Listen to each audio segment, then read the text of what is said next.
Hello students, today we are going to start our next topic that is Nernst equation.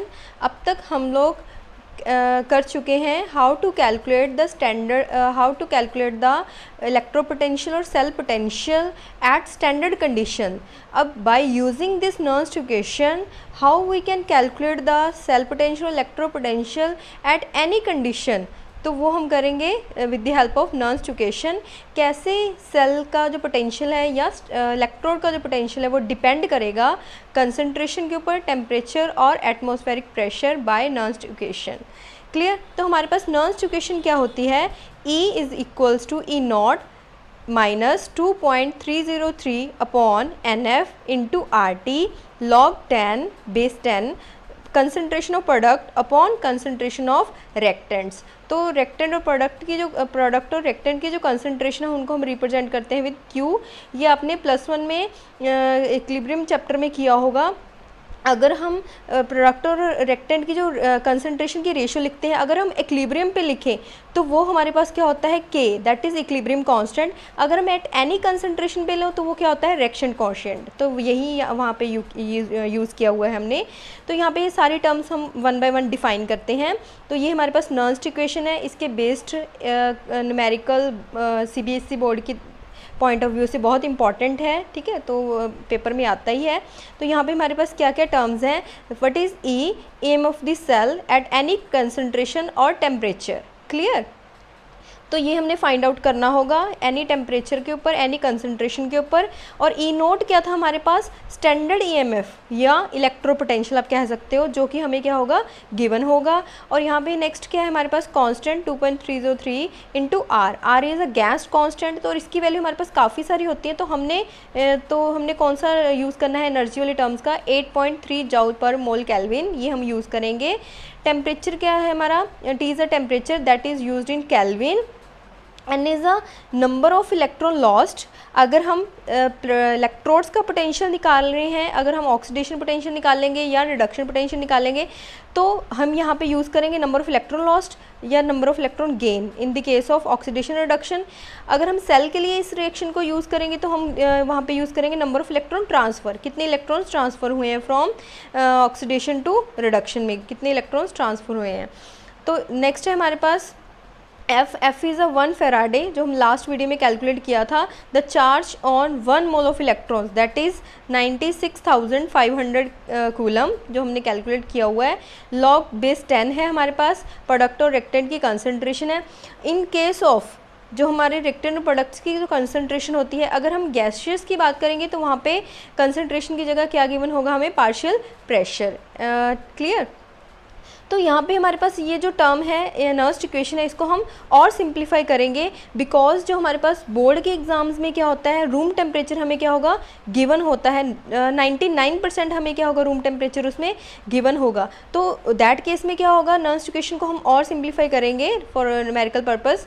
तो ये भी हमारे पास constant है, R भी कॉन्स्टेंट है, T also constant in case of room temperature. N क्या होगा, वेरी करेगा, because number of electron lost, gain, transfer वो डिफरेंट होंगे डिपेंडिंग ऑन द इलेक्ट्रोड्स.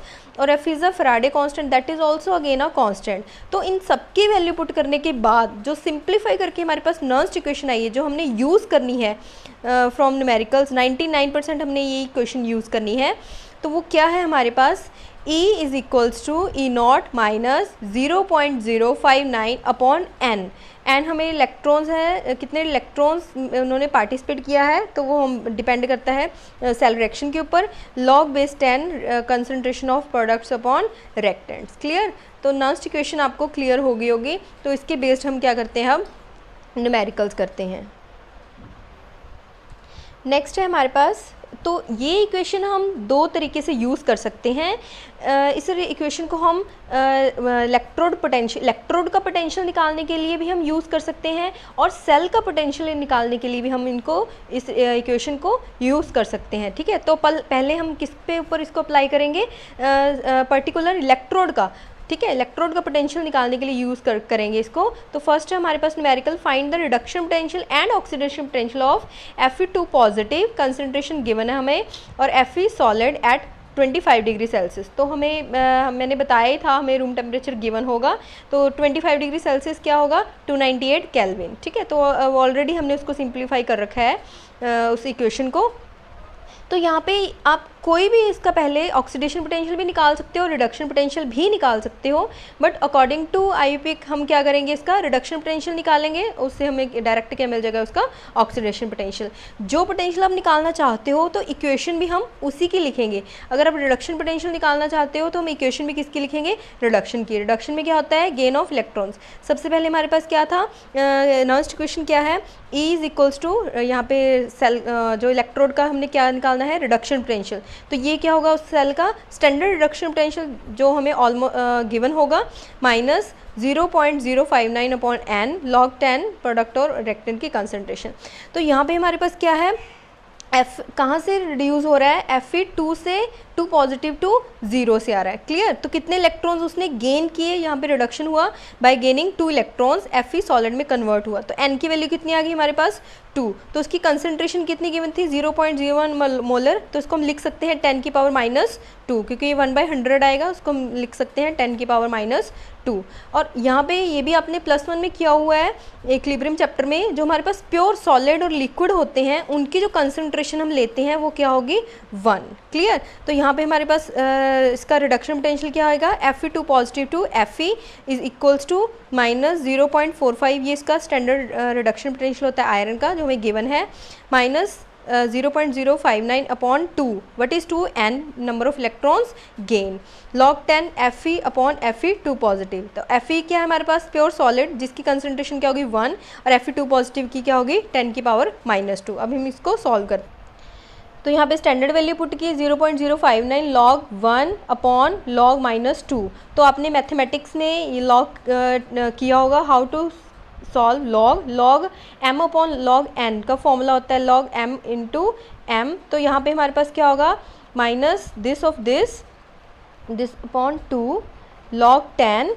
तो ये हमारे पास अगर ये आपका फॉर्मूला होता है मैथ्स में, log बेस 10, अगर हमारे पास 10 की पावर क्या है 2, तो ये जो पावर होती है उसके आगे आती है, और log 10 की वैल्यू क्या होती है हमारे पास 1 होती है। तो यहाँ पे 10 की पावर 2 है, 2 क्या आ जाएगा हमारे पास आगे, और log बेस 10 की वैल्यू हमारे पास क्या होती है 1। तो यहाँ पे इसको सॉल्व करके कितनी वैल्यू होगी हमारे पास 2, और n की वैल्यू भी 2 थी, 2 से 2 कैंसिल हो गया। तो हमारे पास इसको सॉल्व करके जो हमारे पास रिडक्शन पोटेंशियल आया वो कितना आया, -0.509 वोल्ट। क्लियर, हमने रिडक्शन पोटेंशियल फाइंड आउट कर लिया। तो ऑक्सीडेशन पोटेंशियल कैसे फाइंड आउट करते हैं, that is the opposite of oxidation reduction potential. तो हम इसका क्या हो जाएगा, साइन चेंज हो जाएगा, तो वो उसका क्या होगा ऑक्सीडेशन पोटेंशियल। तो ऐसे ही हम एक और एग्जांपल करते हैं, find the reduction potential and oxidation potential of chromium solid two chromium 3 positive 0.1 mole at room temperature. Clear, तो रूम टेम्परेचर में ऑलरेडी गिवन है। तो यहाँ पे हमारे पास क्या है, रिडक्शन पोटेंशियल किसका कैलकुलेट करना है हमने, क्रोमियम का। तो क्रोमियम की हम क्या लिखेंगे, रिडक्शन इक्वेशन। क्लियर, तो उसने कितने इलेक्ट्रॉन्स गेन किए, क्रोमियम 3 पॉजिटिव से 0 में कन्वर्ट हो रहा है, तो 3 इलेक्ट्रॉन्स ने गेन किए, तो n की वैल्यू कितनी हो जाएगी 3। तो यहाँ पे उसकी कंसंट्रेशन हमें गिवन है 0.1 मोल, दैट इज़ 1/10। ठीक है, तो 1/10 आएगा, उसको हम क्या लिख सकते हैं 10 की पावर -1 मोलर। तो E is equals to E0 minus 0.059 log 10 base 10 product की कंसंट्रेशन अपॉन रिएक्टेंट की कंसंट्रेशन। और यहाँ पे हमारे पास इसकी सारी वैल्यूज़ जो पुट करते हैं, तो यहाँ पे हमारे पास क्या है, log 10 की पावर -1, जब ऊपर लेके जाते हैं तो वो क्या हो जाएगी पॉजिटिव, तो 1 क्या आ जाएगा आगे, तो log 10 क्या होता है हमारे पास 1, तो -0.75। तो इसको सॉल्व करके हमारे पास कितना आ रहा है रिडक्शन पोटेंशियल ऑफ क्रोमियम का, -0.77 वोल्ट। तो इसका ऑक्सीडेशन पोटेंशियल क्या होगा, साइन चेंज करके, तो वो उसका क्या होगा हमारे पास ऑक्सीडेशन पोटेंशियल।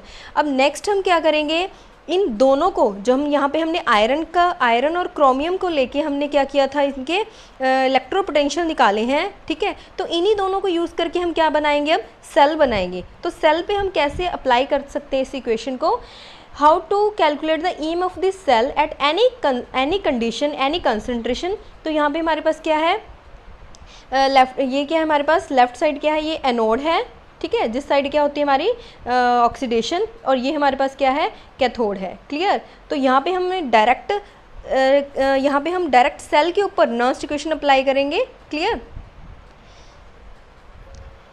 तो अगर हम यहाँ पे हमें अभी डायरेक्ट नहीं अप्लाई कर सकते, क्योंकि यहाँ पे हमारे पास क्या है, सिंपल हम सेल की ईएमएफ निकालनी है एट एनी कंडीशन के ऊपर, तो हमारे पास सेल का हम जो फॉर्मूला ऑलरेडी कर चुके हैं तो वो यहाँ पे यूज़ करेंगे। ईएमएफ सेल पोटेंशियल क्या होगा, ई कैथोड माइनस ई एनोड। तो ये जो वैल्यूज़ हमने यूज़ की हैं ये हमने निकाली थी बाय नर्न्स्ट इक्वेशन, ठीक है, जो अभी हम पहले दो स्टैंडर्ड पोटेंशियल्स निकाल के हटे हैं, ठीक है। तो यहाँ पे हमारे पास क्या है, हमने यहाँ पे डायरेक्ट यूज़ कर ली, और स्टैंडर्ड हमें क्या थी उसमें नर्न्स्ट इक्वेशन में हमने यूज़ करके उससे एट एनी कंडीशंस के ऊपर इलेक्ट्रोड्स का पोटेंशियल निकाला है, रिडक्शन पोटेंशियल, क्लियर। तो हमने एम ऑफ द सेल निकाल ली। बट ये देखो आपको लग रहा है ये बहुत छोटा न्यूमेरिकल है, बट यहाँ पे ये वैल्यूज़ हमने पहले कहाँ से निकाली थी, नर्न्स्ट इक्वेशन थे, by using their standard values, clear. तो अगर हम इस सेल की जो हम ईएमएफ निकालेंगे एनी कंडीशन, तो हम दूसरे तरीके से भी निकाल सकते हैं। कैसे, हम सेल के ऊपर डायरेक्ट नर्न्स्ट इक्वेशन अप्लाई कर सकते हैं, क्लियर। मेरे ये ऐसे करने का, न्यूमेरिकल करने का मेन पर्पस क्या था, हम बाय यूजिंग नर्न्स्ट इक्वेशन इलेक्ट्रोड्स का अलग अलग पोटेंशियल निकाल सकते हैं और सेल के ऊपर डायरेक्ट भी उसको अप्लाई कर सकते हैं, क्लियर। तो डायरेक्ट हम नर्न्स्ट इक्वेशन वही सेम इलेक्ट्रोड्स यूज़ करके हम उसके ऊपर क्या लगाएंगे, नर्न्स्ट इक्वेशन। तो यहाँ पे ई सेल हमारे पास क्या होगा, E naught of the cell minus, वहाँ पे हमने क्या लिए थे, इलेक्ट्रोड्स के लिए थे पोटेंशियल्स, माइनस 0.059/10। तो ये हमारे पास वही नर्न्स्ट इक्वेशन। तो यहाँ पे हमारे सेल रिएक्शन क्या बनेगी, तो यहाँ पे हमें सेल रिएक्शन थी क्रोमियम के एनोड एज अ यूज़ कर रहे हैं, आयरन एज अ कैथोड। तो यहाँ पे क्या हुई थी, ऑक्सीडेशन, यहाँ पे क्या हुई थी, रिडक्शन। तो उसके लिए हम ऑक्सीडेशन लिखेंगे, उसके लिए हम रिडक्शन इक्वेशन, दोनों के लिए अलग अलग लिखेंगे और फिर उसको बैलेंस करेंगे। और बैलेंस रिएक्शन में जो हमारे पास नंबर ऑफ इलेक्ट्रॉन्स होंगे तो वो वैल्यू बनेगी यहाँ पे n की। Let's see, chromium gives us 3 electrons, तो यहाँ पे क्या होगी, ऑक्सीडेशन। तो आयरन 2 पॉजिटिव कन्वर्ट हो रहा है Fe में, तो यहाँ पे इसने कितने इलेक्ट्रॉन्स गेन किए, 2 इलेक्ट्रॉन्स। तो इसको हम बैलेंस कैसे करेंगे, दिस इक्वेशन, तो यहाँ पे 3 है, यहाँ पे 2 है, तो इसको हम 2 से मल्टीप्लाई कर देंगे, इसको हम 3 से कर देंगे, तो ये बैलेंस हो जाएगी, 6 हो जाएगा हमारे पास ऑल ओवर। तो यहाँ पे हमारे पास बैलेंस्ड इक्वेशन है, तो ये इलेक्ट्रॉन्स क्या हो जाएंगे, कैंसिल हो जाएंगे। तो बाकी रिमेनिंग बैलेंस्ड इक्वेशन में हमारे पास इलेक्ट्रॉन मेंशन नहीं होते, तो यहाँ पे हमें ऑलरेडी दिख रहा है 2 chromium plus 3 Fe2 positive gives us 2 chromium 3 positive plus 3 Fe। तो यहाँ पे क्रोमियम की कंसंट्रेशन हमें गिवन है 1, Fe की गिवन है 10⁻², क्रोमियम की 10⁻1, और Fe और क्रोमियम हमारे पास क्या है यहाँ पे सॉलिड्स, तो इसकी हम डायरेक्ट क्या ले लेंगे, 1। तो यहाँ पे हमारे पास, अब यहाँ पे एक और चीज़ यूज़ होती है, स्टैंडर्ड सेल पोटेंशियल, जो हमें स्टैंडर्ड वैल्यूज गिवन होंगी और उसको हम डायरेक्ट यूज़ करके क्या निकाल लेंगे, कैथोड माइनस एनोड से यहाँ पे निकाल लेंगे, ठीक है। उस वैल्यू को हम यहाँ पे नर्न्स्ट इक्वेशन में डायरेक्ट पुट करेंगे, क्लियर। तो यहाँ पे EMF सेल क्या होगा, 0.030, जो हमने यहाँ पे निकाला है स्टैंडर्ड कंडीशंस के ऊपर। तो ये नर्न्स्ट इक्वेशन वैल्यू पुट की है। तो ये जो एक चीज़ यहाँ पे ध्यान रखना, ये जो हम कंसंट्रेशन लिखते हैं, जो आगे उसको बैलेंस करके जो हमारे पास मोल्स आते हैं उसको हम रेस्ट पावर में लिखते हैं, ठीक है जी। आप +1 में किया हुआ है आप लोगों ने, जब हम रेट ऑफ रिएक्शन लिखते हैं, ठीक है, तो उसके जो जितने पार्टिकल्स उसके पार्टिसिपेट करते हैं वो उसकी पावर में चले जाते हैं, क्लियर।